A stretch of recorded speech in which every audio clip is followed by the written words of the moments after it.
Hello, welcome back to my channel. My name's Simeon Kerr and I'm an agency writer from England, and on this channel we discuss writing, books, TV, film, and I share my writing journey. Now, I have been hideously inconsistent in updating this channel, and I do apologise. I know consistency's key on YouTube and I am not very good at it, but I kind of went down a writing rabbit hole with my second book, and just been spending the last 6 to 8 weeks really polishing that after I got a major revision to work on.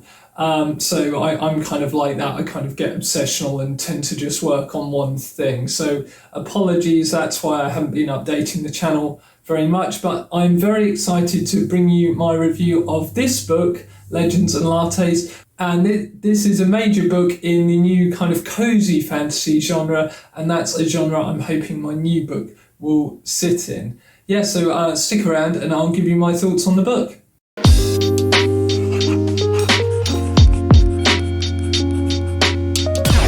Hey, thank you for stopping by. I've got my thematic latte here ready to go for this one.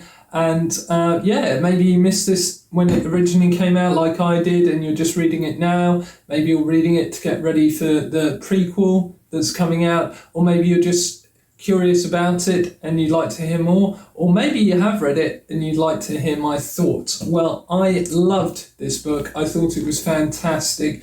So this one's by Travis Baldree. It was originally self-published before it was picked up by Tor, and I've got the lovely hardback edition there, and you can, well, I don't know if you can you see the lovely cinnamon rolls there on the pages? Yeah, it's a beautifully presented book, and this was pretty much universally well received. So if I look on the back, an espresso shot of pure joy, as humorous as it is heartwarming, the most fun I've ever had in a coffee shop. Now, as I've gotten older, I've kind of had a secret dream of having a coffee shop cafe with like boxes of vinyl downstairs that people could buy or just put on the record player, and a library upstairs where people could read and drink their coffee and eat cake and lounge around on sofas. And it would be a very chilled out place where all the furniture doesn't match and all the mugs are mismatched and everything's a little bit bohemian, and maybe there's a stage in the corner for acoustic performances. And I just like the idea of spending my days making coffee and cakes and kind of making people happy with the things I create.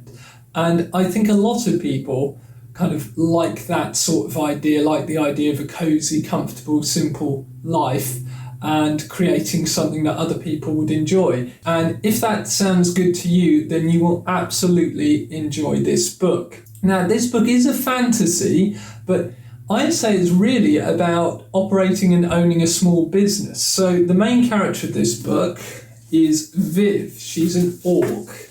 I don't know if you can see her there.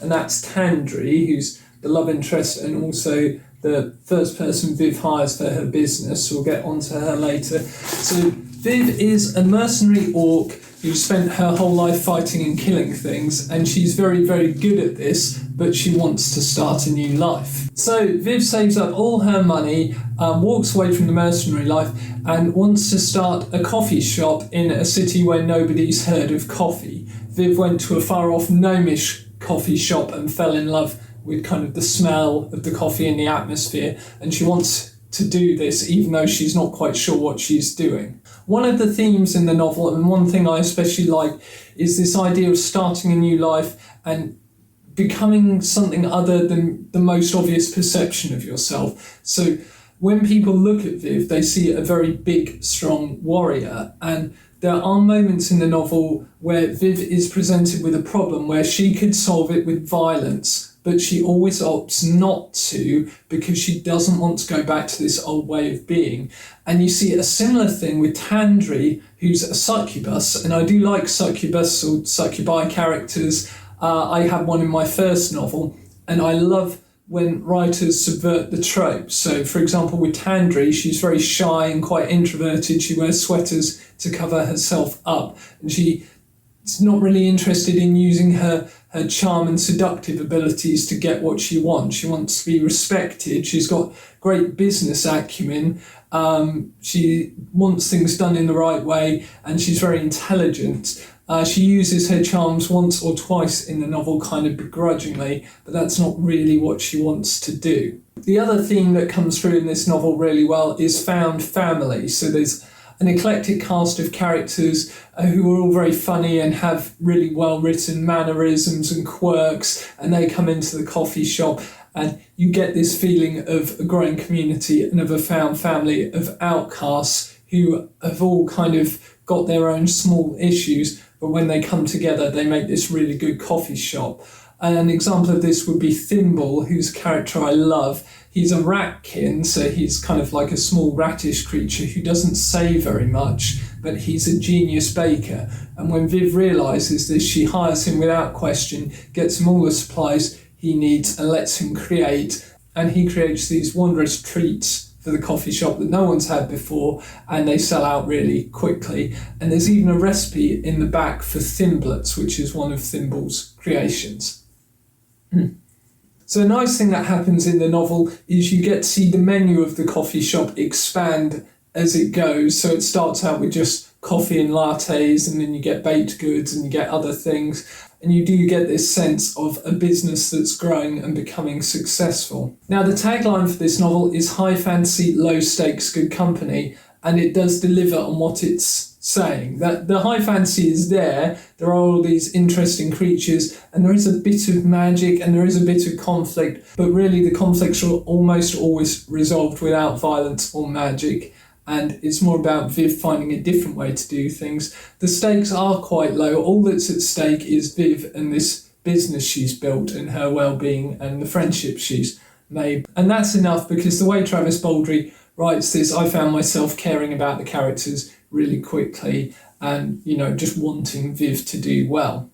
Travis Baldree was a voiceover artist for audiobooks for years, and it's clear that that's had an impact on him. He's got a really good eye for characterization. His description is beautiful. Yeah, his writing style is funny, quirky, heartwarming. It's got some lovely description on it. It's kind of written in a limited third-person point of view. So it is third person, but it's zoomed in close on Vivian all the time. I don't really have much I'd change about this novel. I liked all the characters, I liked the story. It is quite a short novel, but it does have kind of a major conflict and a lowest point, and the resolution's great.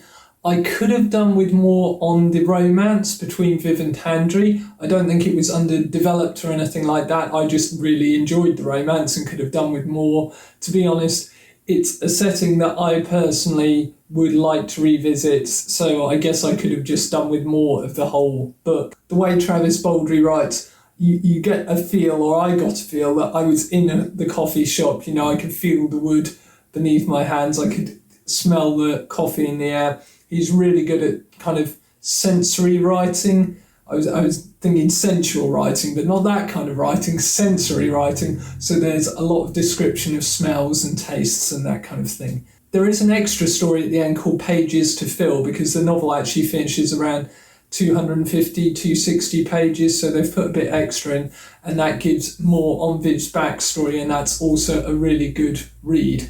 Yeah, so I think you would enjoy this book if you want something cozy with found family, if you like the idea of owning a coffee shop or starting a new life, or just trying to be a different version of yourself, maybe living a calmer, gentler, more simple life. And I know that's something a lot of people are interested in at the moment. I see a lot of videos about that on YouTube, and that's certainly something I and my family are trying to do. We're trying to live kind of a more simple life. Travis Baldree said that he wrote this during lockdown and kind of everything that happened, and he was missing that sense of community at the coffee shop, and that really does come through in this. It's a real kind of chicken soup book. It makes you feel good, it makes you feel better, and it makes you want to kind of connect with other people and call up your friends and maybe go for a cup of coffee. So I think this is brilliant. I can't wait for the prequel, and I normally do not like prequels.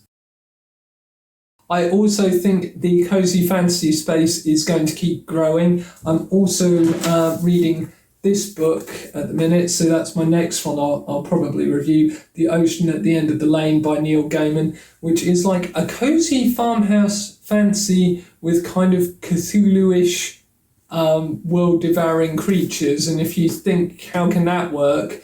Neil makes it work. I mean, I love Neil Gaiman, and it's a really interesting book, really interesting read.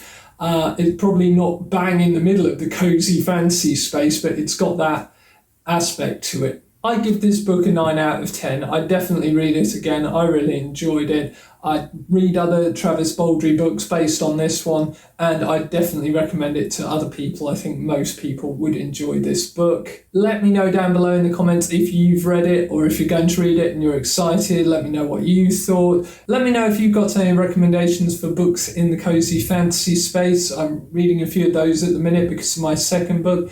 And please don't forget to like and subscribe. It really does help out the channel. I know this channel's been up for a while, but in terms of actual videos uploaded, it's a very new channel. So going the extra mile and hitting like or hitting subscribe really does help me out. And I thank you for watching this far and sticking with me. I'm looking forward to bringing you more reviews. Goodbye.